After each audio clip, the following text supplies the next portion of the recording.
नमस्कार, मी doctor Shashi Harel, consulting physician, Shri hospital Kharadi. आता ट्रीटमेंट काय असते आपण हे पुढच्या व्हिडिओमध्ये बघू. तर ट्रीटमेंटमध्ये जर तुमचा BP जर तुम्ही प्री हायपरटेन्सिव्ह किंवा स्टेज 1 हायपरटेन्सिव्ह जर असाल तर आपण तुम्हाला लाईफस्टाईल मॉडिफिकेशनवर ठेवू शकतो. लाईफस्टाईल मॉडिफिकेशन म्हणजे काय की जे आपण रेग्युलर खाण्यामध्ये जे आपल्या मीठ राहतं तर याचं खूप मोठं रिलेशन आहे ब्लड प्रेशरबरोबर.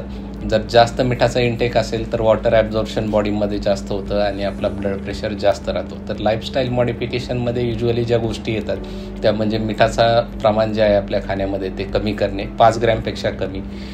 दुसरी गोष्ट येते त्याच्यामध्ये की रेग्युलर एक्सरसाइज करणे. एक्सरसाइज म्हणजे हेवी एक्सरसाइज नाही, वॉकिंग किंवा वेट लूजिंग एक्सरसाइजेस ज्या असतात त्या करणे. त्यानंतर जे प्री हायपरटेन्सिव्ह किंवा स्टेज 1 हायपरटेन्शनचे मॅक्झिमम पेशंट हे विदाऊट ट्रीटमेंट क्लिअर होतात.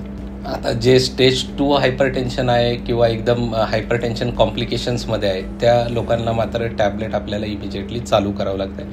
ॲज अर्ली ॲज पॉसिबल आपल्याला BP जो आहे तो नॉर्मल रेंजला आणावा लागतो. तर आता काही कॉम्प्लिकेशन्स पण आहेत ब्लड प्रेशरचे, तर ते कॉम्प्लिकेशन लक्षात घ्या. पहिल्यांदा ब्लड प्रेशर हा सायलेंट किलर आहे. इमिजिएटली ब्लड प्रेशरचे कॉम्प्लिकेशन होत नाहीत. युज्युअली हे कॉम्प्लिकेशन जे स्टार्ट होतात ते स्लो डॅमेजमुळं 4-5 वर्षानंतर तुम्हाला कॉम्प्लिकेशन दिसायला सुरुवात होते तर BP व्यवस्थित मेंटेन नसेल.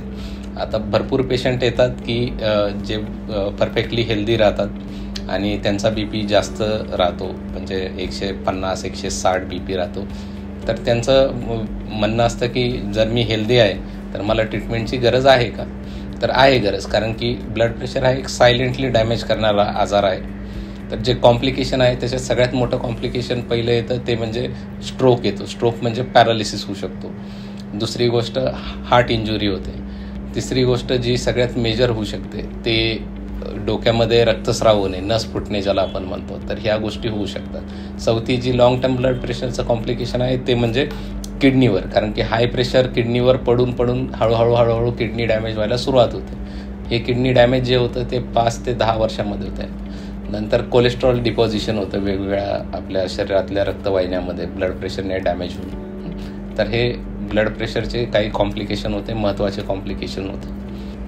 आत्ता आपण ब्लड प्रेशरचे जे काही कॉम्प्लिकेशन्स आहेत महत्त्वाचे ते बघितले आपण. आता पुढच्या व्हिडिओमध्ये आपण जे काही कॉमन क्वेश्चन्स, डाऊट्स राहतात लोकांमध्ये त्याच्याबद्दल आपण बोलू.